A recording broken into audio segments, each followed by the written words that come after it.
Okay. So, good evening. Sally Pavey, Chair of CAGNY. Time is Ticking is part of the CAGNY Environmental Campaign, and we seek to inform and educate about not just aviation, but about impact on the planet and climate change. So, so far this week, we've had really interesting talks and a really good audience.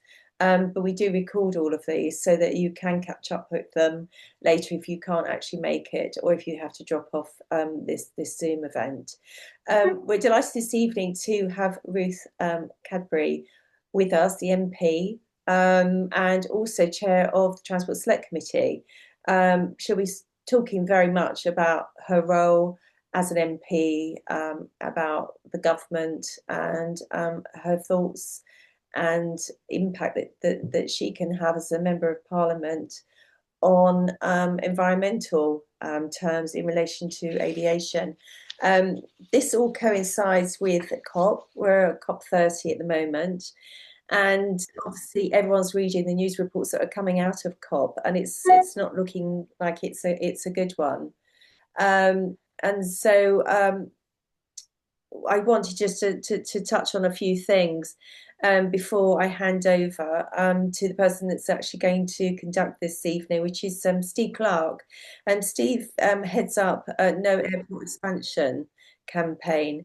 It initially was about in 2014, and now it's come back, and Steve has really stepped up the mark on this about the environmental impacts on airport expansion being allowed in the UK and internationally, but I'll leave that to Steve to tell you more.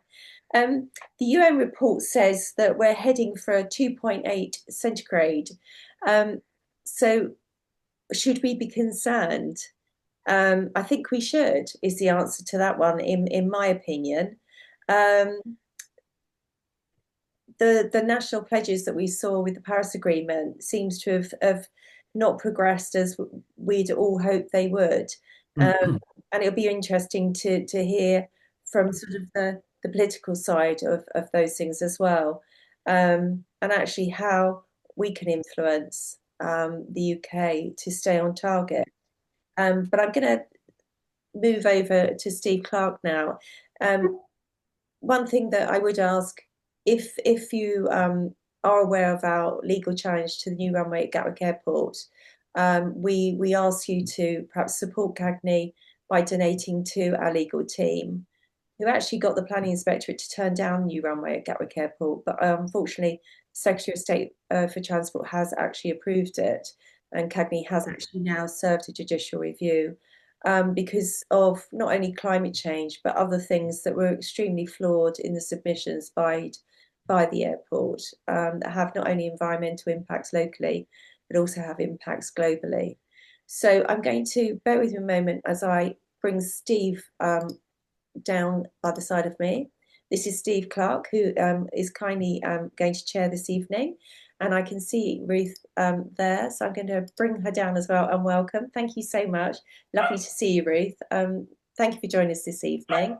I'm going to unpin myself, and I think you've met Steve before, I believe, Ruth? Yeah, indeed. Yeah, sorry, yes, we've met before. Yeah. Is my background the right way round? It is. Yes. Good. Okay. It is. Thank you. Can I just say to everybody, if you have any questions, pop them in the chat, or otherwise we hope to have question and answers towards the end of this session. But do pop things in the chat, and I'm sure Steve will pick them up as we go through. Establish who's here. Are you all CAGNY members, activists, or from a variety of no airport expansion groups? They're residents. We go out. Residents to Gatwick, local residents nationally. Really, we go out nationally with Time is Ticking, because obviously COP affects everybody, and so anybody can sign up to attend these things. And I think you'll have quite a few people from the southeast. I would imagine, but I think, Ruth, you have attracted a lot of people by attending this evening. So yeah, a wide audience for you this evening. I hope I don't disappoint. No, not at all, not at all. So let me pass you over to Steve. Unpin myself, and I'll switch myself off if I may. Ruth, thank you so much for doing this. It's a great privilege for me having a one-to-one with such an eminent person for half an hour. That's great. Thank you very much. Um, I I didn't know that we were reaching 2.8. That's a scarily large number.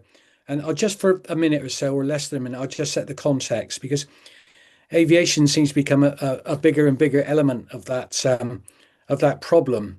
Um, as people will know, all the London airports are expanding. I think Gatwick's got over 100,000 extra flights, Heathrow nearly 300,000, plus Luton and Stansted and so on. I think the total has been calculated as over 400,000 extra flights and 100 million extra passengers using 2018 as the base if all the planned expansions go ahead. That causes problems with noise, with congestion, with air pollution, and of course carbon. Night flights causing lots of health problems, mental distress, as indeed is the whole climate crisis to many young people.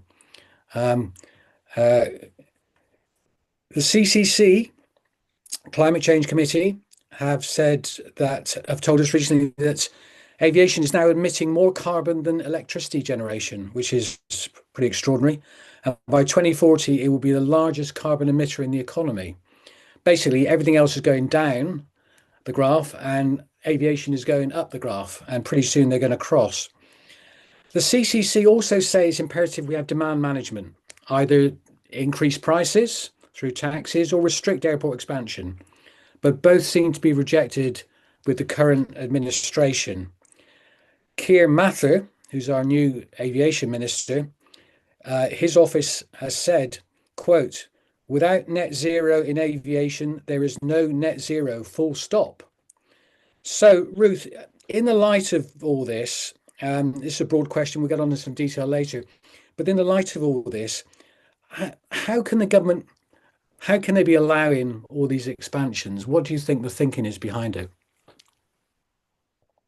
Well, interesting question. So, just for a bit of background for people, I'm the Labour MP for Brentford and Isleworth in West London, and it so happens that my constituents either are underneath the final approach path to Heathrow now, or would be if runway 3 at Heathrow went ahead, and I've been involved in this space for probably 25 or 30 years as a councillor before I was elected to Parliament for the first time 10 years ago, and I've been there ever since.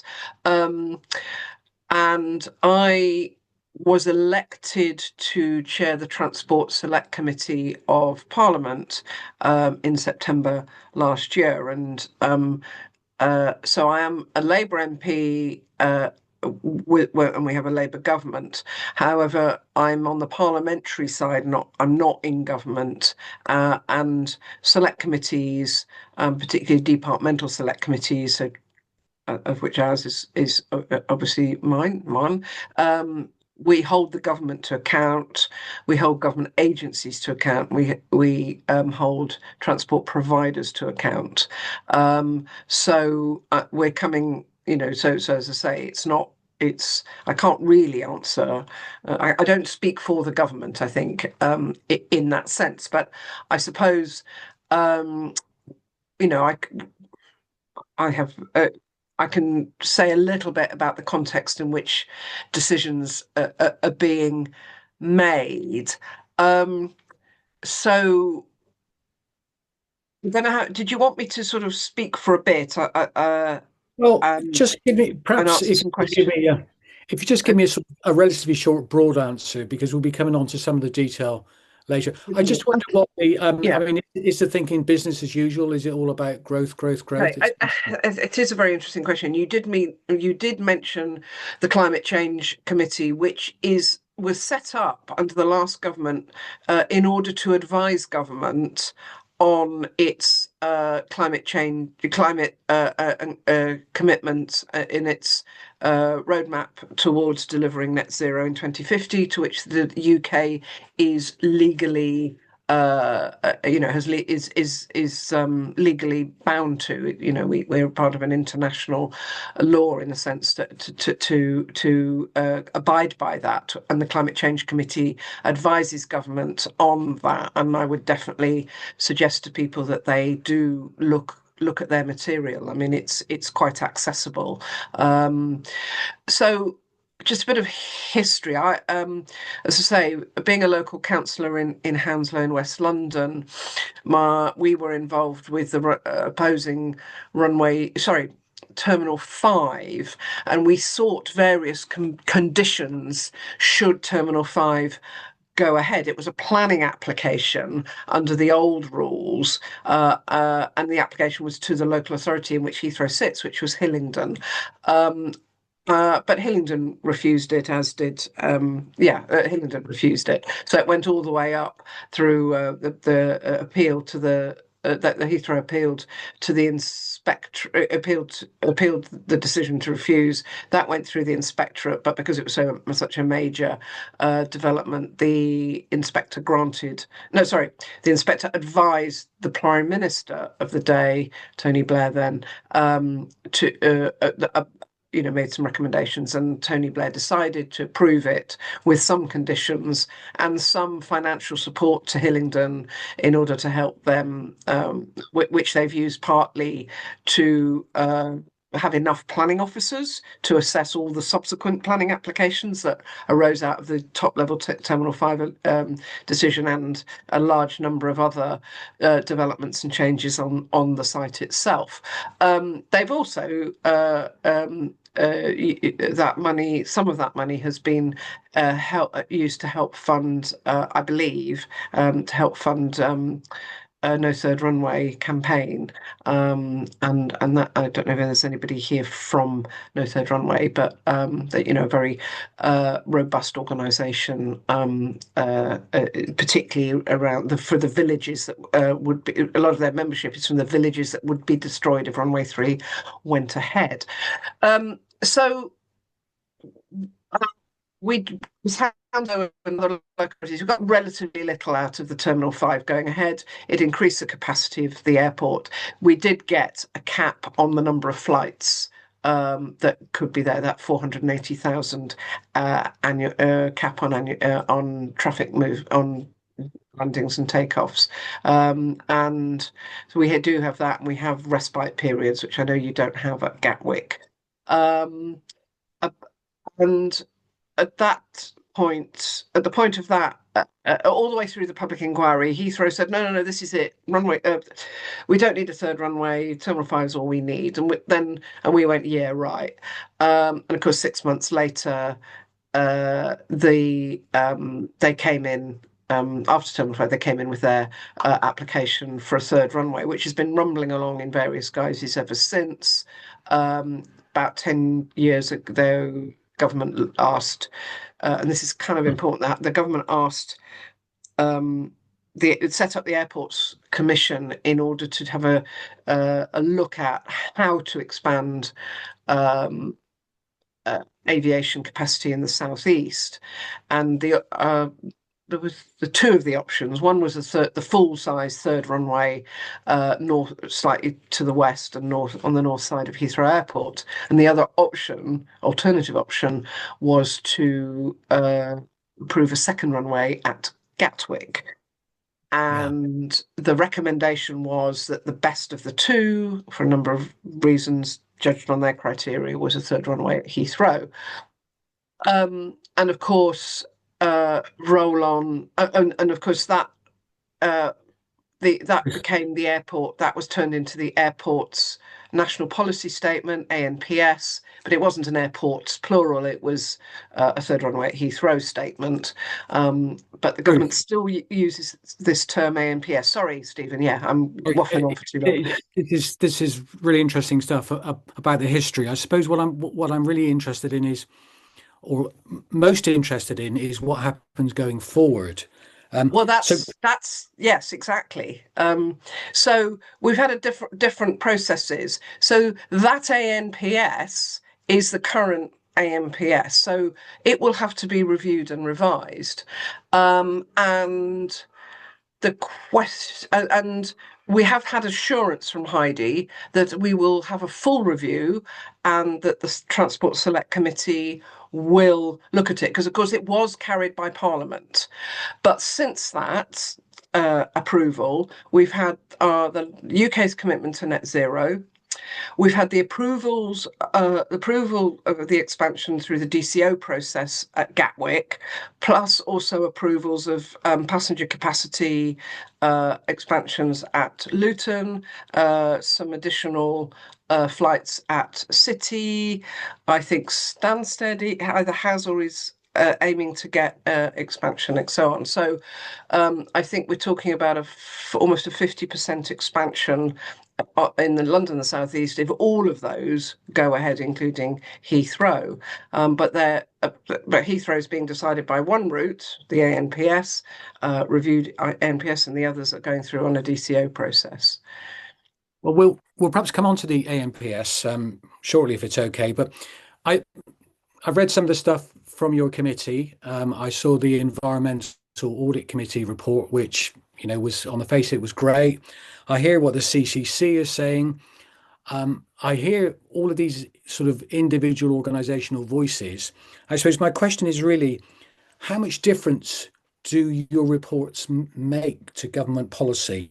I'm not being rude. It's a genuine question. And how can we, as groups, influence the wonks in the Department of Transport? Just remember where the third runway came from. That came from the Treasury. Heathrow weren't working on doing any work on the third runway. They didn't have anybody working on third runway preparation. They've been working on a £10 billion capital programme in the existing airport, with a slight bit of terminal capacity, passenger capacity increase capacity on some of the terminals. And the DfT weren't doing any work on a third runway. So it's sort of come out of nowhere. If you read what Heidi Alexander said when she made the statement and when she came to our committee last week, she's certainly committed to looking at the proposal in the context of the Climate Change Committee's concerns. She mentioned 2 or 3 times we mustn't let the M25 and the M4 become a car park. Now, the expectation of the Treasury, and i.e. the government, is that a third runway at Heathrow costs the taxpayer nothing. And Heathrow say they can do everything, including tunnelling the M25, putting the M25 underneath the third runway.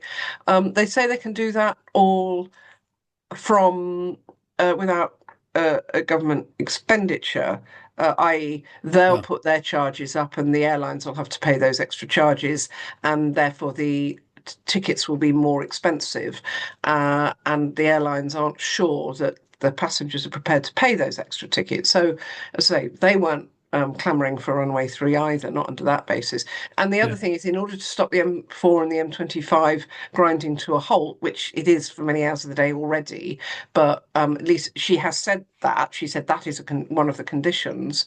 That would mean you'd need another rail line in from the southwest, which is what we said back for Terminal 5, but we didn't get it.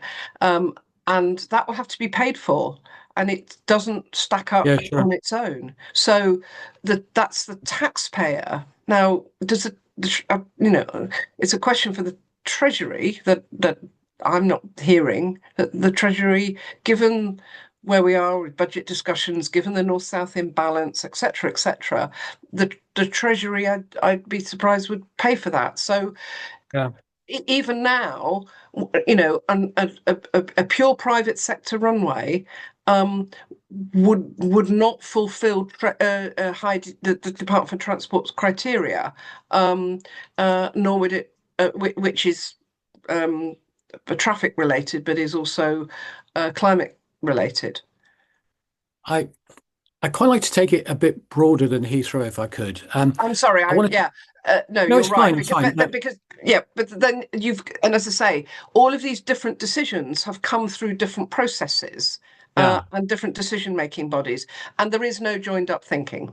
No. Okay. There is no, and I keep making this point, there is no aviation strategy in the UK. I think that was my main point, That's the really. answer. Sorry, that's a very long way of saying No, it. no, it's fine. But coming back, so thinking broader about why airports are allowed to expand. I mean, the most common reason that airports and the industry and indeed government give is economic reasons. This is going to mean growth.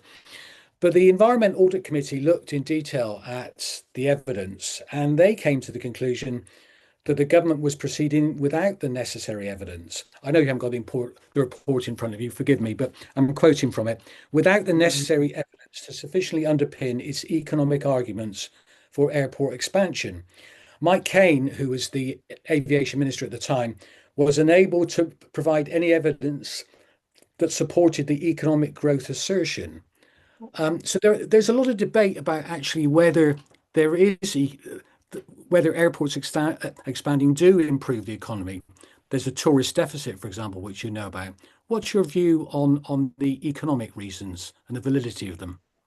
Point is correct. There isn't, except to say there isn't any debate, because the evidence that the Aviation Environment Foundation have is based on the evidence that and the conclusion that the Department for Transport came up with 10 years ago. There is certainly in and around, certainly for Heathrow, it doesn't produce any net growth to UK PLC. I would assume the same applies for all of the expansion for the southeast. The issues around growth are more to do with into UK, where pulling more flights and more business, associated business to the London and the southeast disbenefits those regions which might benefit from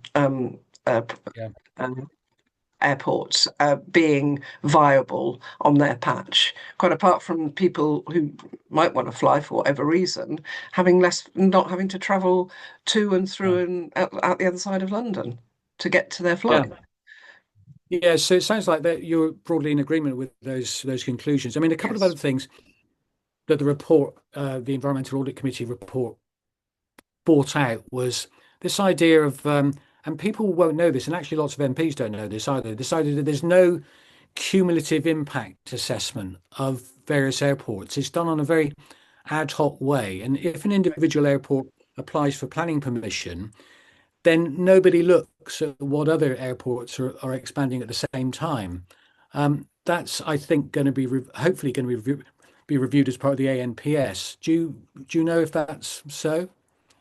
Every time I keep pushing, why isn't the ANPS an airport's national policy statement and covering with a strategic view on aviation in the UK? They get no, Ruth, it's just Heathrow.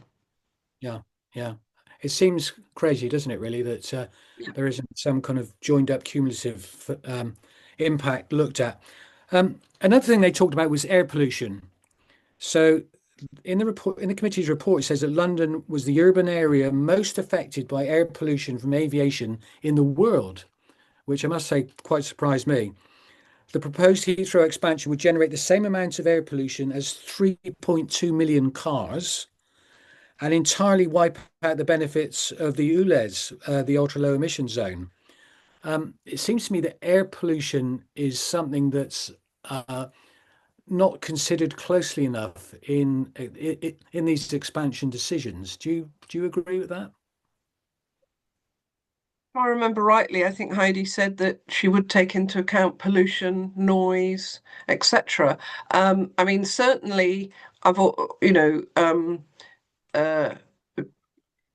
sorry, this is Heathrow, but it is probably the airport in the world that the most people are affected by aircraft noise above certain levels, just because of the way the flight paths are over built up London 70% of the time because of the prevailing westerly wind.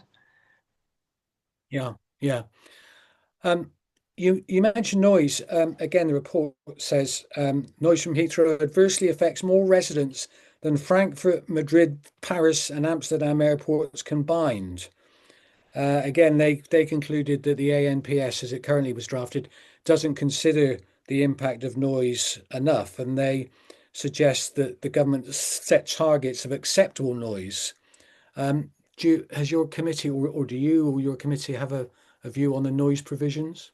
Okay, I mean, first of all, we've not done a piece of work, we've not done a full inquiry on aviation or airports. We've just had the two sessions, one questioning some witnesses and then the then aviation minister when the original decision was made, and then we had another session just on the power outage, which is slightly specific. Can I just go back to air pollution? It's because one of the things that's frustrating is it's very difficult to measure the direct air pollution on the ground of airports of flying and the impact of that on the nearby communities. Airports themselves are very polluting, although they're gradually morphing over to more zero emission vehicles on site, so that they should start reducing the air pollution at that point. I mean, the other thing about air pollution on local roads, it's dependent on two things. One is how much of that road travel would shift to public transport, particularly rail, but the other is as we transition towards EVs, then that air pollution would decline. So in itself, it's if all of those things happen, then increasing the number of flights might not have a significant negative impact on air pollution. There's a problem with PM particles, though, isn't there, as well? The particle emissions, particularly the larger ones. Is it 2.5s where because you're always going to have brake and tire particulates, even with EVs. So yeah.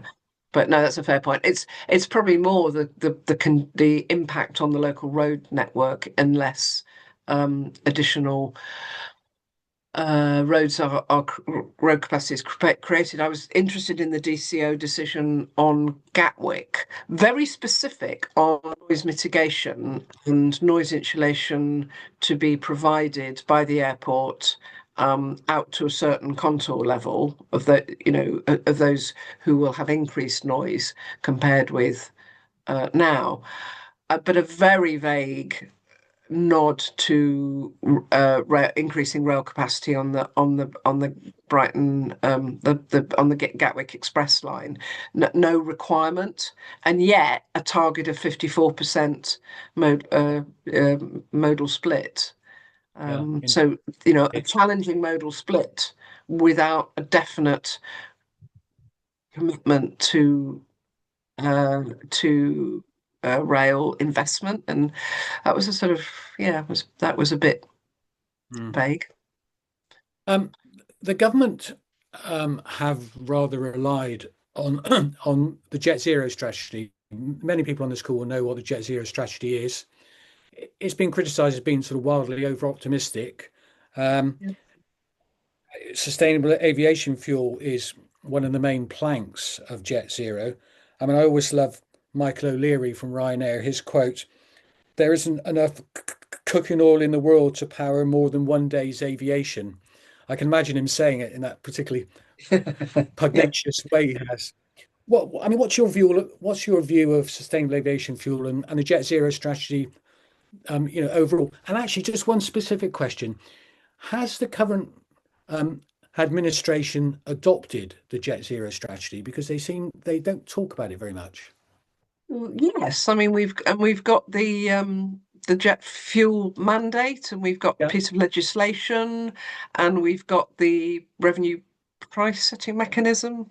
But those are although those are contained within the Jet Zero strategy, I don't often. Anyway, it's it was a question that was raised whether the government actually have adopted it. But anyway, there's two different things. Is even under current levels of flying out of UK airports, the ability to produce enough SAF, second generation, third generation, it is questionable. I met somebody in that business yesterday, and they're worried about the confidence of their investors. So there's questions about whether those new production facilities will be able to gear up in time, that it's a sort of circular thing. Their investors want signals from government, the government wants confidence from investors. So that's pretty difficult. I mean, the delivery of jets of non-fossil fuel non-fossil fuels it's also as one of a number of system efficiencies that could, I think the Climate Change Commission said, if we did jet zero, newer generation aircraft that are 20% more efficient, and a reduction in which would deliver a reduction in CO2 emissions, airport operations being zero emission by 2040, and flight movements, improving flight movements and getting the airspace modernisation through. It could, enable an expansion of aviation of about 35%. But there's very, very many ifs in there. And so SAF, as I say, I can't see SAF being able to deliver its share of that reduction in carbon emissions, even to retain the current levels of flying, let alone expansion. Yeah, I think if you bring in 1 or 2% of the SAF a year, and aviation grows by 3 or 4% a year, then you've still got a problem, haven't you? You're making it perhaps a slightly less problem than it otherwise would have been, but you've still got a problem. I wanted to talk about taxes and the money that the aviation industry gets. I mean, many people on this call will know, for example, that there's no VAT on kerosene fuel. And with Rachel Reeves looking for money, that would seem like quite a good way to raise some revenue. There's no direct carbon tax. The Environmental Audit Report said, I think, well, I'm quoting, they said that aviation is, quote, artificially cheap. And I think those of us who try and travel by train will recognise that the train companies are paying huge amounts of money to their shareholders, and the government seem to be paying money to aviation. I'm not quite sure how that works out. What do you think about the financial situation of the industry, and should they be subsidised in the way they are? Well, I mean, to be fair, the train rail companies are gradually getting nationalised, but Eurostar still have a monopoly for now. Have a monopoly on HS1 and over to Europe. So, which is a route I use whenever I can, but it is ridiculously expensive. So yeah, it's not. I mean, I wouldn't challenge that, but look how tricky it's been in terms of fuel duty for vehicles, and the governments of all hues have struggled with the electoral consequences of putting up those kind of taxes. I suppose the question is whether there would be the same electoral consequences of putting up aviation fuel for, say, private planes, for example. Would there be any? They did. The previous government, or was that the Labour government? Anyway, oh no, that was the Labour government last year. Did put taxes for the first time on private aircraft fuel, and people are saying they could go further. Yeah, they put APD on, which I think meant APD. Sorry, they put APD on. Yeah, I've heard. There's people have talked about frequent flyer levy, so as not to penalise the single annual holiday for a lot of middle income people, because it's the better off. I can't remember what the percentage is, but you know, a very small percentage of people are the responsible for, I don't know, was it 10%? Something like 10% of people in this country that 1% of the population provides half of the aviation emissions. well, Which it's that it's proportion. the social Yeah, justice. okay. I suppose aviation emissions because they're more likely to fly long distance as well. But yeah, and the yeah, and I think the government is keen not to penalise the single holiday to the sun that people take. Sure. Yeah. Before we end this, I must say I must congratulate you on the attitude you've taken, which has been very consistent over the years, as you say, over 20 years. But I wonder on the sort As of I say, wider. it's yeah. I think I've got to be. Obviously, I have a scrutiny role and I must be seen to do the scrutiny properly and fairly and make sure my committee does that. So yes, I'm not going to deny what I've been doing and saying for 25 plus years. And there is a risk that it, well, Ruth would say that, wouldn't she, if we come out of, so that's politics, isn't it? Well, when you do say that, we support you. So just so you know, but a wider question on the sort of wider. It's about reports being taken seriously. It's about what I say being taken seriously. But I think it's really interesting that if you read between what the overarching statement about there's a combination of the varying, different and unconnected decisions on expansion at different southeast airports, and also the Chancellor's strong commitment to a third runway at Heathrow. But if you look at that, and then you look at some of the words and the conditions that come from transport ministers, and particularly the Secretary of State for Transport, both in the DCO for Gatwick and contributions to our committee and to the Chamber, to the Commons. The Heidi Alexandra is laying down challenges, shall I say, without saying she would refuse any more or anything like that. Yeah, we've seen the 4 tests, which I haven't really got time to go into. But I just want to ask you a broader question. Sorry, the 4 tests. Absolutely, the 4 tests. Brilliant. Yeah. But on the wider climate fronts, I mean, what do you think about the COP process? I mean, are you hopeful that we can be true to the obligations we have to those that are to come in the future, to future generations? What are your feelings? Do you feel optimistic or I think you have to be optimistic. I mean, I did visit Glasgow and for COP26, I think it was, but only as a sort of visitor, really. I've never been really on top of all of those negotiations and so on. And it's the same with any kind of diplomacy. You inch forward, and that's and the most affected communities around the world are really looking at the UK as they're looking at the European countries, the US, and so on, about the what they say and what they do. But I think we have to be, we have to be hopeful, even though we know that it's going to be a very long, very slow process. Yeah, patience is needed. Yeah. I think we'll do some Q&A, shall we? I haven't been looking at the Q&A. Has somebody else? Have you been looking at it, Sally? I have indeed. Can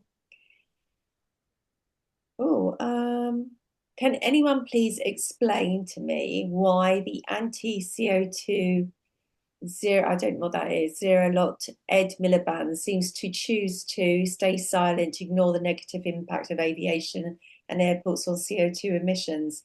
Oh, that's a difficult question. I'll leave that to Ruth.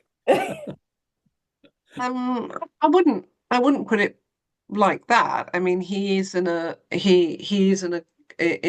cabinet. He's doing really good stuff on renewable energy, Great British Energy, and so on.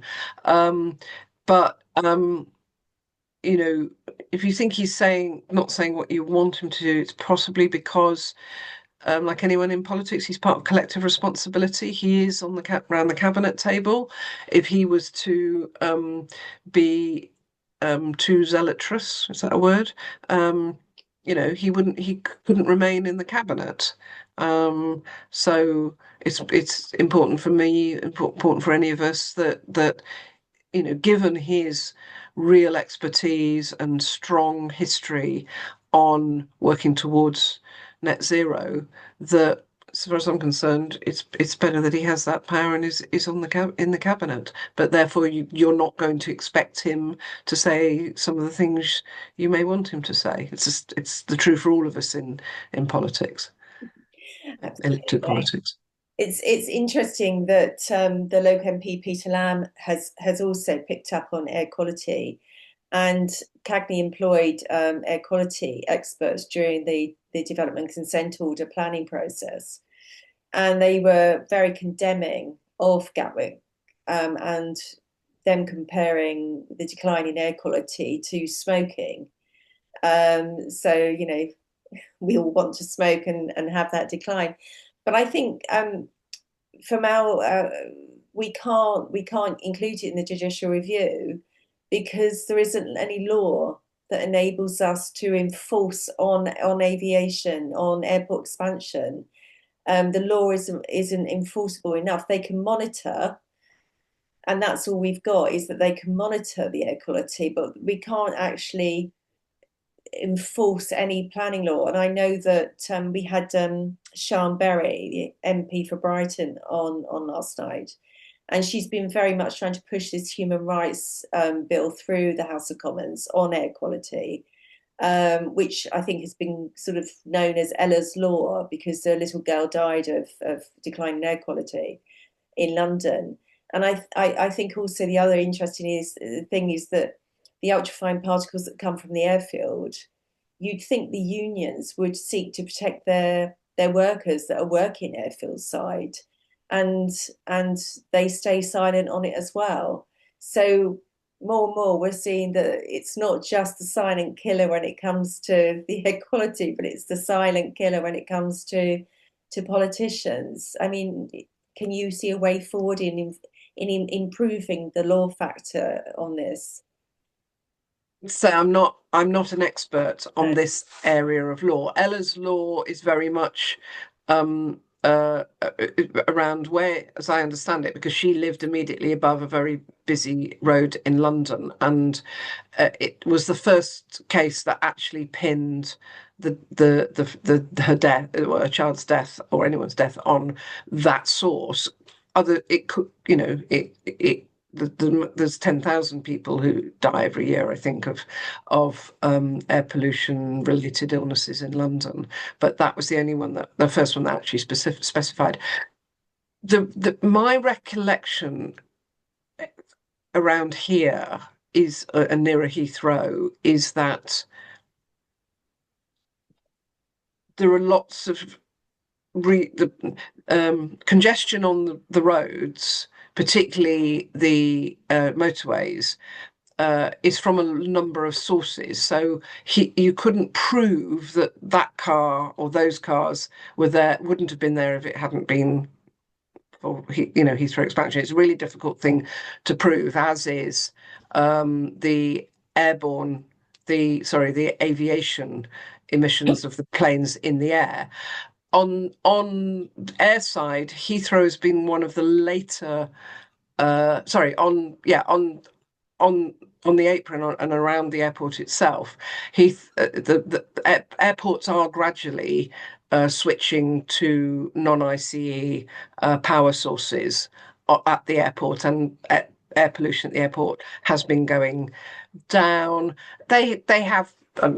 I do remember that trade unions did raise this, and it's in the airports. It should be in the airports plural interest to bring air pollution down on airport. But my I sent, you probably know more than me, but to use Ella's law as a way of opposing expansion of an airport, I don't know if you could do that, much as you probably would want to. Yeah, perhaps the linkage isn't there, but it was very fundamental that all we could ask for was monitoring. There was no way of capping or restricting growth upon. No, you couldn't. And as I say, anyway, pollution apart from particulates, pollution's going to come down anyway. Yeah, I mean the report vehicle-based pollution. Yeah, the report showed that the particles from the airfield, because Gatwick has a westerly wind, is blown towards London, and obviously we approached the deep calm with that, because there was particles found in London from Gatwick. Yeah, so I mean it is an area that we feel quite strongly about, that there should be some enforcement to make. It's a bit like going. We demanded a carbon cap on Gatwick as well. I.e., if you believe that you can reduce the carbon emissions from aircraft by sustainable aviation fuel, by new fleet, if you believe so much in that process that you're saying this is why you can expand, then if you don't do it, there should be some way of capping you to stop you growing. And that was really supported. And I think that perhaps is something that should be applied to all airport expansion. Yes, sounds reasonable, but there must be a reason it hasn't been so far. Yeah, I think probably because the airports don't want it. The impact on road congestion, and therefore the cost of road congestion, including basic stuff like getting people in and out of the airport, I think is much more measurable. Mm. Yeah, I was really interested that you mentioned that 54%. There is no money coming from Gatwick for the road and the railway line. I think the last estimate was over 900 million to improve the Brighton line. And yet, as you rightly say, they've got to do this 54% split. But what we're seeing is that Gatwick has shifted and increased the drop-off fee. So all the traffic is going to the neighbouring stations. And that's where there's no car parks, there's no roads. So the airline becomes a local authority issue. So there's something that needs to be done to actually control these things. By putting a condition, a modal split condition on Gatwick, I thought was quite interesting. I don't know whether you were asking for that, or whether Gatwick were offering that, or whether the DF. Yeah, Gatwick offered it, and then when Heidi said, "Well, yes, then comply to it," they said, "Well, we can't possibly comply to it because we have no control over the public transport, but they don't know how they're going to monitor it." And so someone drops someone off at the Crawley station. They do one station into Gatwick. Does that account for arriving by public transport? So they park on residential roads and take that one train in, and then that's a tick box. We don't know yet, and Gatwick don't know how they're going to do it. Yeah, interesting. Let's have a look. What are your views on Never Here, Keir's record on flying to foreign countries, on jauts to foreign countries? I'm sorry, but he's the Prime Minister. He's the representative of the UK in the world. He has to fly in order to be present when key discussions are happening, decisions are being made. I think he's done a really good job in terms of issues around pushing Russia back, trying to keep a relationship with Trump. whole host of really critical issues. Gaza, you know, as I say, you can't be a world leader and not fly. Mm. I think your answer to sort of making the railways cheaper is a good one. I mean, in Europe, you can travel by train, and it's really effective and efficient. In the UK, we seem to struggle with ever increasing price of travelling by rail, compared to flying to Alicante. I think, that's one of the fundamental problems. Yep, yep, that's right. Let me just have a look. Is there any more in the chat? No, I have no more in the chat. So let's see if we can get some hands up. Oh, hold on.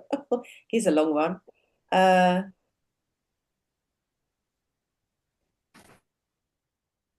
Gosh. Okay. The proposed money for surrounding councils for infrastructure improvements was 20 million. So that was 10 million. This is relating to Gatwick. 10 million for the railway and 10 million for the road. Well, as you know, Ruth, 10 million covers about resurfacing of 10 miles of road. So really the 2.2 billion that Gatwick is spending is on the new runway and a strip of tarmac outside the front door. On behalf of local residents, I proposed a 5 million fund for hyperlocal improvements that would allow local residents to somewhat avoid some of the additional road transport. 9 to 11% increase of road transport is suspected to come through our parish. I presume that's a neighbouring parish to Gatwick. The inspectors took this seriously and requested additional details of the plan, upgrading pavements, cycle paths, etc., to avoid using cars. But this seems to have been ignored. It's part of the planning process, I suppose. Yeah. Yeah, I mean, if you can demonstrate that you're going, your community is going to be impacted by a 10% increase in local traffic, and you can evidence that, then you're hardly talking about large amounts of money. A £5 million fund for hyperlocal improvement seems entirely reasonable. I think it was during the hearings that one of the key things that Cagney did was to raise the, if you like, the fact that 80 million passengers plus workers plus new hotels and everything else will equal a lot of new toilets. And the Thames Water wastewater treatment plants are overflowing at Gatwick already, and we're facing huge housing pressure. So there's a neighbouring 3,000 new houses, there's another 500,000 here, 1,000 there. And it's first come, first served basis on a wastewater treatment plant. And so Thames Water asked for staggered growth. Cagney supported this. And during the hearing, we secured 40 million from Gatwick to build an on-site wastewater treatment plant. Mm. The planners and the Secretary of State obviously recognised this was an issue, but it's been left to Gatwick and Thames Water to chat. So nothing's been firmed up in the planning, and that seems total madness. I mean, I appreciate that sewerage isn't something that you regularly think about when it comes to airport expansion. I've got a large sewage treatment works in my constituency. So it is a byproduct, isn't it? It is a byproduct. Yeah, of course it is. I mean, do you mean from the surface runoff or from the terminals? Yeah, actually, sorry.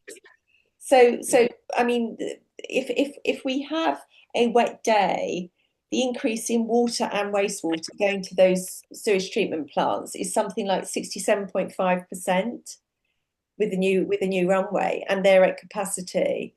So already we see residents' roads that see sewage in their roads.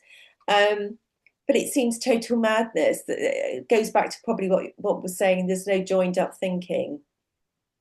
No, that makes sense. I mean, yes, it makes sense that there's no joint up thinking. I mean, Heathrow, we've got these great big lakes which nobody can go on that are so runway runoff because they're full of pollutants because they come from the runways. So, do you know, I don't know what the interface is between them and our main sewage system, but I mean, you know, these are great big lakes. Well, not they're good sized lakes in the vicinity of the airport. That I mean, they were put in, you know, decades ago. The other thing is what I don't know. I'm sorry, I don't know enough about the DCO process to know whether that approval was in the if you is like a planning application. Was it like an outline consent, and then that there'll need to be detailed consent for all the details like this? Does it work like that? I must admit I don't know. No, I mean the recommendation from the planning inspector was refusal. Mm. It then was another proposal, and then Heidi was minded to on certain grounds, and then it was sort of don't make it too expensive for us was Gatwick's stance, or we won't do it. Sorry, is that the planning application for the reed bed or for the specific sewage system, or are you talking about it was part of the DCO. So a part of the DCO, right? Okay. So it encompassed everything. A DCO encompassed everything, and so it was part of that planning process. And the outcome of it was that it was given the approval, and there was very few caveats apart from this 54% by public transport. I mean, we've got the runoff water ponds that you referred to that Heathrow's got. We've got those, and there are more of those to take the water from the roads from the new road that Gatwick will build. So we've got those.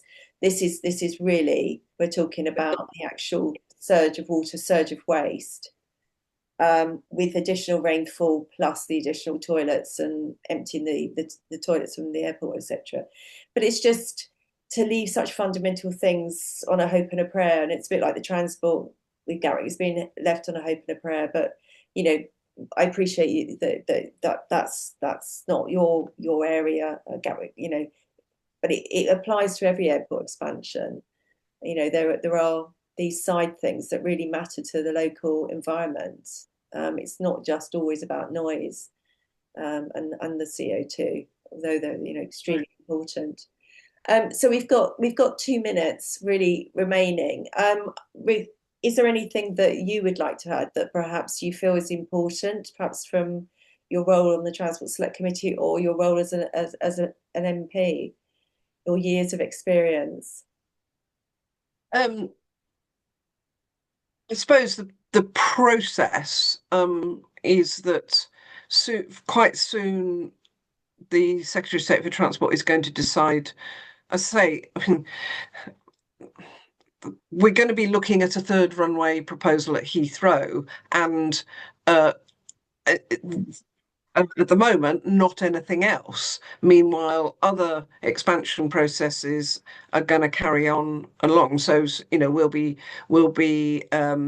they'll start the process under the full review. So next year, the Select Committee will be taking evidence. And then we'll do a full inquiry. We were a little bit worried the way the infrastructure bill went through Parliament, and I spoke on Monday of this week. I think it was this week. Feels like ages ago, but a slight concern. They've created a fast track process for certain applications, but we were reassured that Heathrow would be done the full way. So that'll go through.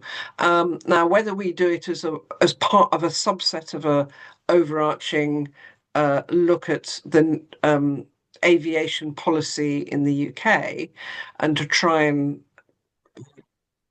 push the government on where's the aviation strategy, and that's to be decided by my committee, and there may be reasons for doing that and reasons not for doing that, or for doing them as two separate processes. But